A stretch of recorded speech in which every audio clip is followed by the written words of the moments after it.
Hello and welcome everyone to a new video on your channel Mr. Tech Tips. Before watching the video, don't forget to subscribe to our channel and don't forget also to like this video. In today's video I will show you how to use Google Translate on WhatsApp or on Facebook or on any app to translate whatever you want. So to do this, you just need to go to Google Translate app. If you don't have this app, you can download it from the Play Store. After that, click on your face icon on the top right of the screen.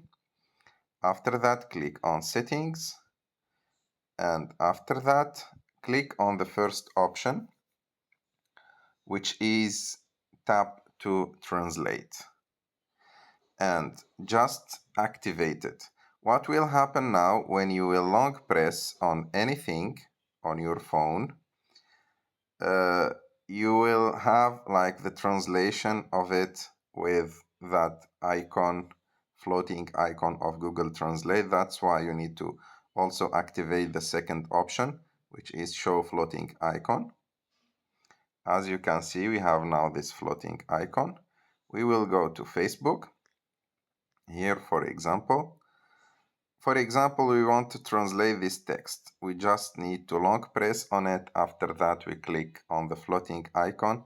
And as you can see, it detected the language and translate to English. Of course, you can change the English to any other language that you want. No problem on that. And when you complete reading what it's written, you can click on clear or have new translation, or just click outside that place of text. For example, we want to translate this one also. You just long press on it and after that click on the translation and you will find it translated.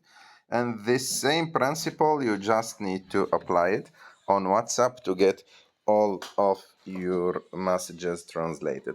I hope that you like this video. If you like this video, don't forget to subscribe to our channel, to like this video, and see you in the next one.